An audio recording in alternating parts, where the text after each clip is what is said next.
Hello and welcome to this video and to October's book review. Jeff's in the room with me. You hear him. Hey Jeff! Jeff! Don't do that. See, if you hear any random noises, that'll be my dog, who is currently pottering about and now sniffing all my books that's by the side of me. Yeah, chaotic start. It's October. Well, it's actually the 1st of November now, and I'm finally getting to film one of these at the end of a month with all of the books that I've actually finished in the month. But I am doing it after work. It is pitch black, so I'm hoping that just my ceiling lights are going to be okay for this. We have 6 books to talk to you about, because I have one that was sort of tail end of September that I didn't get to talk to you about, and then the 5 that I have read this month. It's been relatively good in October reading. I seem to have got back in a groove. I know I keep saying that, but yeah, I feel content with it now. So without much further ado, and hopefully no interruptions from my little dog, let's get into the books, shall we? So the first book that I'm going to talk to you about is Expecting Better by Emily Oster. This is obviously a book about pregnancy, and I was reading this at the tail end of September into the first couple of days of October. Emily Oster is an economist from America, and she took that into her own pregnancy and researching things. If I'm quite honest, right at the beginning, so at the first I don't know how many pages, I wanted to rage quit this book. I wanted to throw it across the room. I really was getting frustrated with Emily's opinions and writing and all of that kind of stuff, and I'll get into why in a minute. But thankfully, when we got further in and we got more towards the sort of birth options of it, past the first trimester part, because that's what this is split into basically, before pregnancy, first trimester, second trimester, third trimester, labour and delivery. As we got into the latter parts of it, I got more into it and I could accept it a bit more. The reasons why I wanted to rage quit this book is I did not think this was a very balanced book at all. This is very much Emily Oster, certainly at the beginning, it gets better towards the end, let's caveat that. Emily Oster obviously had things that she wanted to do during her pregnancy, and she found studies to support that view. For example, she wanted to have a drink or two a week during her pregnancy. Fine, whatever she wants. But she then spent a whole 30-40 pages reeling study after study to show you how it was fine. But she never actually showed anything on the flip side.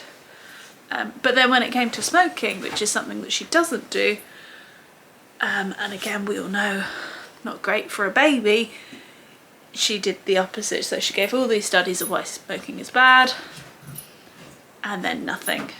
So she obviously had a lot of things that maybe people questioned in her pregnancy that she wanted to show was fine. This book is also pretty old, I've found out.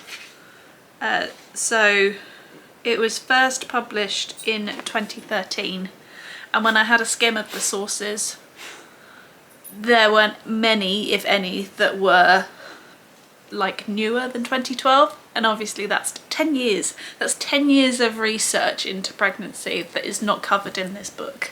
So yeah, there were several things about it that I didn't personally get on with. I went into it feeling kind of daunted because I'm not really that data driven, and the way it was written with some of the research and stuff, it did go over my head a little bit. Sort of the intricacies, not the overarching parts of it. So it did spark some, thoughts in my brain about different things, and there is research that I now need to go and do off the back of this. And I do agree that people should make decisions in their own context and being fully armed with the information to make those decisions. So I agree with where she's coming from in this. I just don't particularly agree with the application of it. So me personally, I probably wouldn't recommend this as a book to read when you're pregnant. It was a gift and I am very grateful and I am glad to have read it.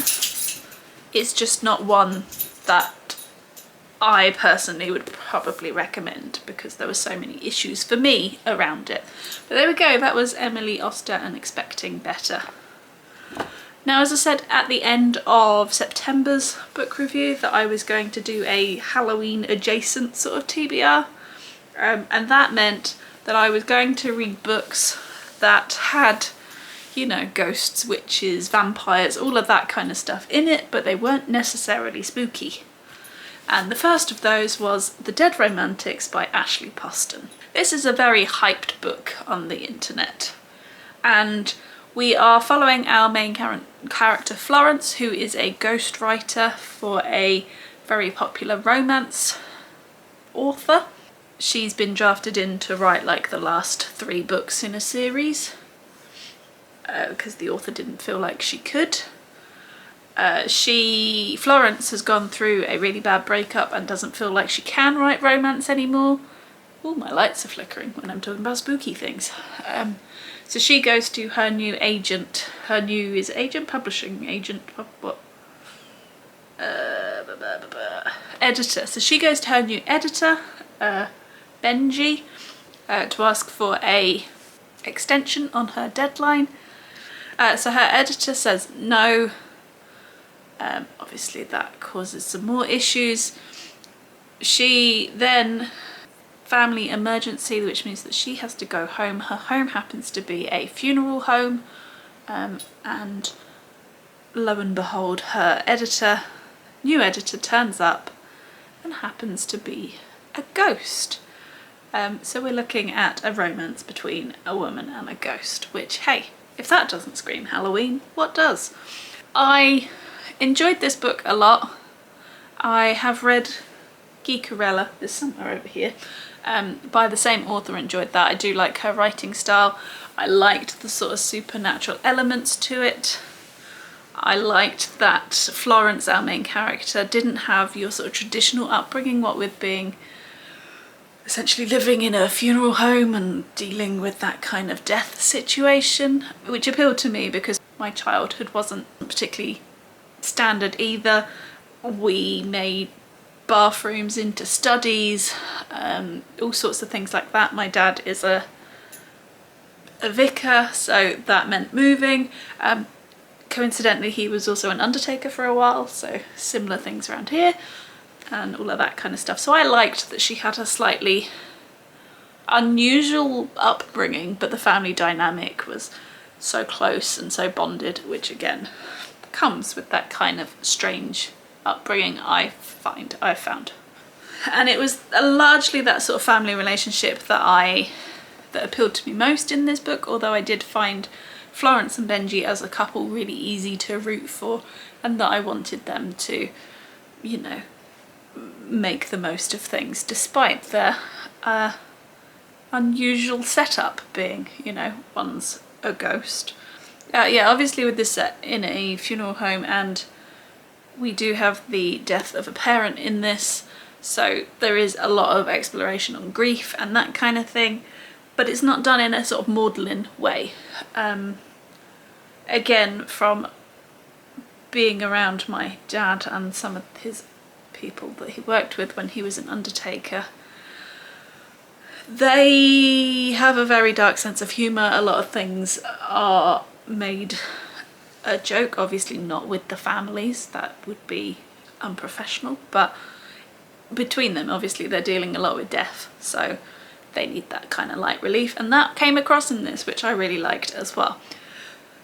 The one downside that I had with this book is that it is basically the same as a film that I watched, and I'm not even going to mention any actors or anything like that, just in case it does spoil it for anyone.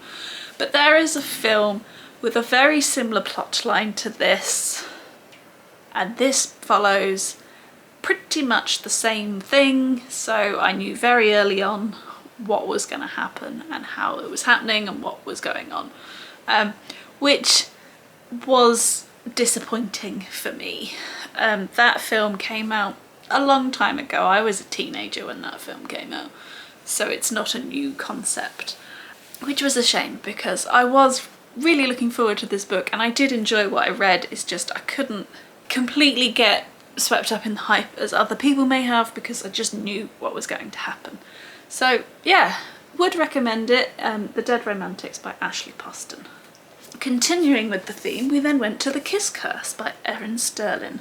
So this is the sequel or companion novel to The Ex-Hex, which I read last October. So we're still in Graves Glen, but this time we are following the cousin of our main female protagonist from the first one.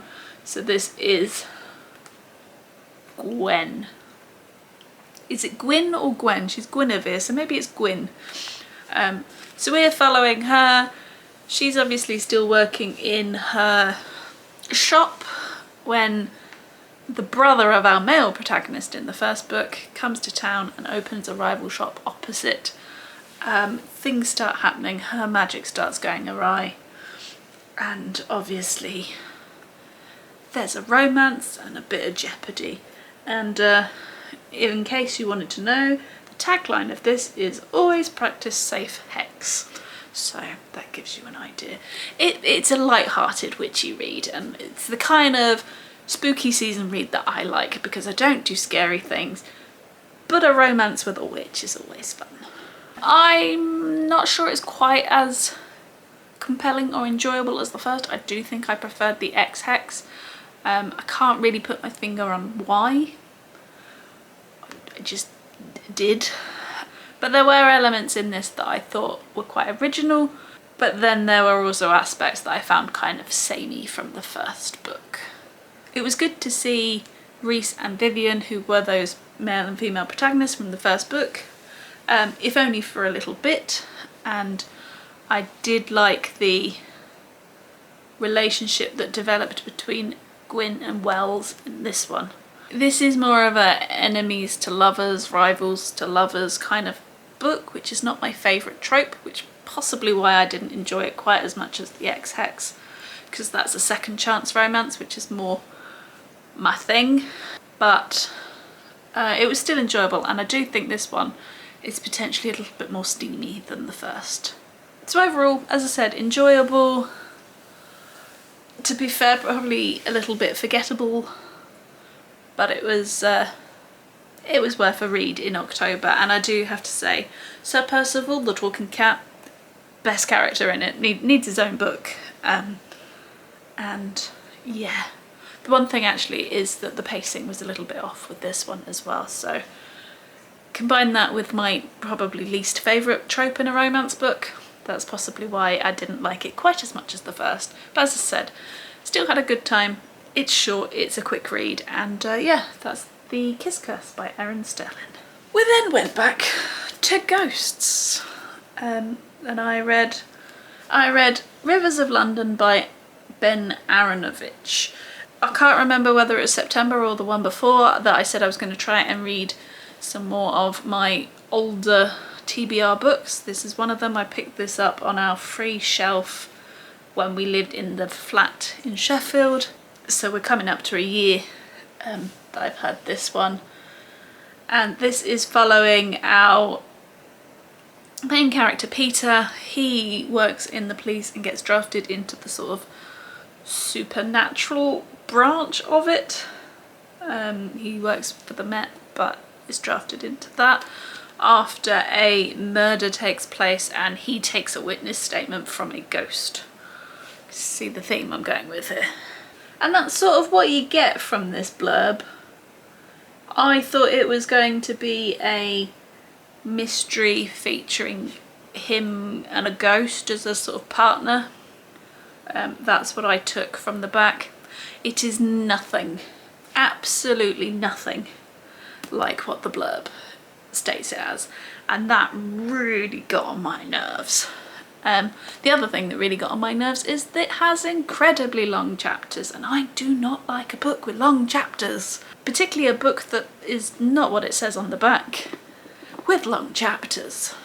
So really we're looking at lots of river gods and things like that, and then there is a mystery involved.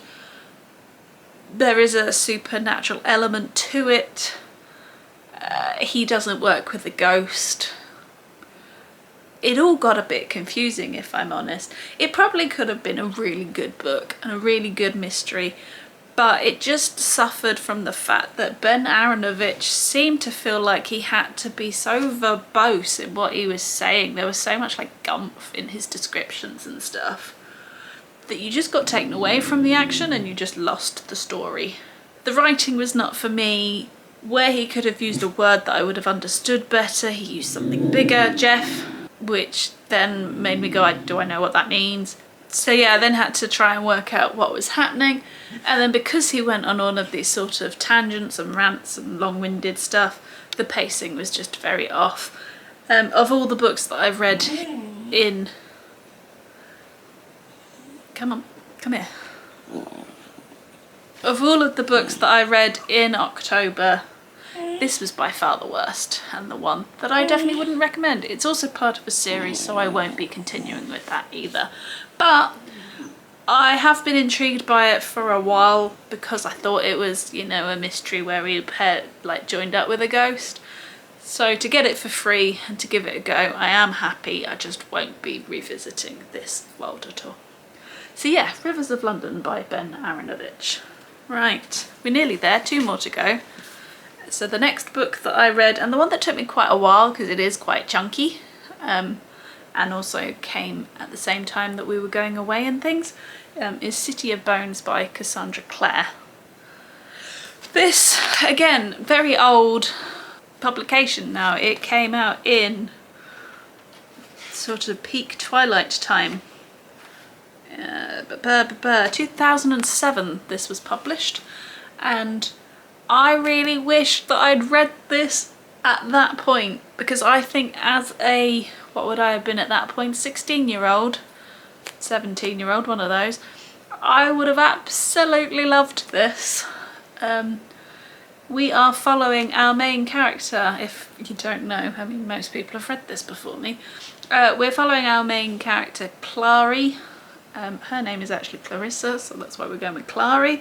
And she basically is running around New York fighting demons and vampires and werewolves and stuff to try and resolve the mystery of where her mum's gone.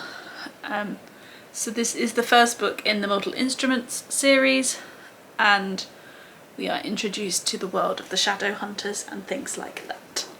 I do think it is of its time, so there are things in it that now perhaps wouldn't be written, and I did enjoy it now. I just know that if I'd read this at the time of publication I would have loved it so much more.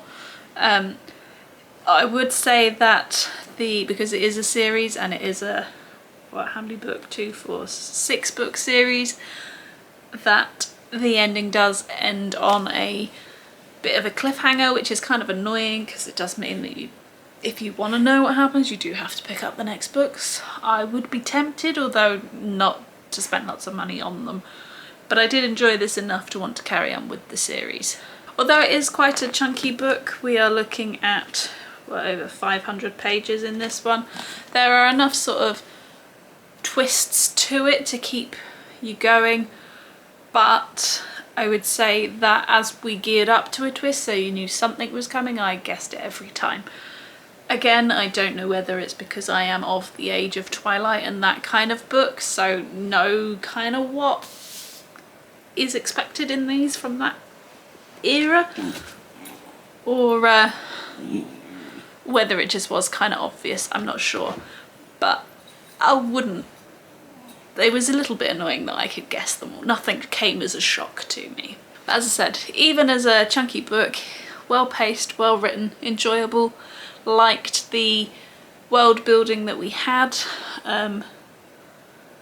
There were possibly parts that weren't explained quite as well, but then as I said, there's 6 books, so they probably would be after that. plus I think some like shoot off series from other areas, so that would all be explained, I'm sure, in those. And as I said, would carry on with the series if I could find the books for cheap. So yes, that was City of Bones by Cassandra Clare. And then the last book that I picked up in October, which I finished yesterday on the 31st, was The Girl of Ink and Stars by Kiran Millwood Hargrave.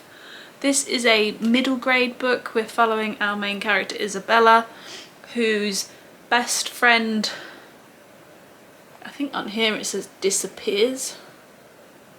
Her best friend doesn't disappear. Her best friend leaves, and she goes to find her, essentially, and there's a whole heap of sort of myth to the island that they're on and that kind of stuff. The reason why I picked this one up, it's the shortest book that I own, and I didn't have that many days left of the month, so I did read this in about 3 days, 2 days, something like that. And I do think this edition is very pretty with the different sketches on the pages and also the different maps at the beginning of each section. And Kiran Millwood, I want to call her Millgrave, but it's Millwood Hargrave, there we go. Her writing is also quite, without using the word again, pretty. She really can paint a picture with her words, which was nice, but I would say as a middle grade book I did find this a bit confusing. It was a bit jumbled, and I don't know, I just didn't follow everything, which worries me in a middle grade because I'm obviously considerably older than its target market. And if I can't understand it, maybe I'm just not of that mindset anymore, I don't know. But I did find it a little bit difficult to follow and to keep up with. Like, I know roughly what the story is, but some of the intricacies, not quite so much. This also did end up having a sort of fantastical element to it, which I wasn't expecting. I picked, as I said, picked it up because it was short, not because it fit my Halloween adjacent theme, but then it did, so that was a benefit. And because it's middle grade, it was quick to read, but I would say that the chapters themselves felt like their own individual, like, short story. They didn't really flow into each other very well like a normal novel would. So yeah, there was just some elements of this that I wasn't keen on, so I won't be keeping. But I am glad I read. Again, this is one that I got for free. This one was from the tube station, so again a book that's been on my shelf for a long time. It actually featured in my Try a chapter about this time last year, and that kind of put me off reading it a little bit, so I knew that if I didn't get this read soon, I wasn't going to. So glad that it's now done and off my TBR. I don't think I would be recommending it to the middle grade audience, but it is a interesting adventure story, and the author does write, does paint a scene very well with her words, so it's up to you. Very 3-star for me. And there you go, that was The Girl of Ink and Stars by Kiran Millwood Hargrave, and the last book that I read in October. And because we've had so many books, I've rambled for a long time, so I'm going to try and make this end bit nice and short. These are largely the books that I'm going to be focusing on, because these are the ones, as I said, that have been on my TBR for the longest. I would like to smatter in another pregnancy book there somewhere, but we'll see whether that happens. And I have my buzzword-a-thon to do, which I didn't mention when I did it, but The Kiss Curse was my buzzword-a-thon for October.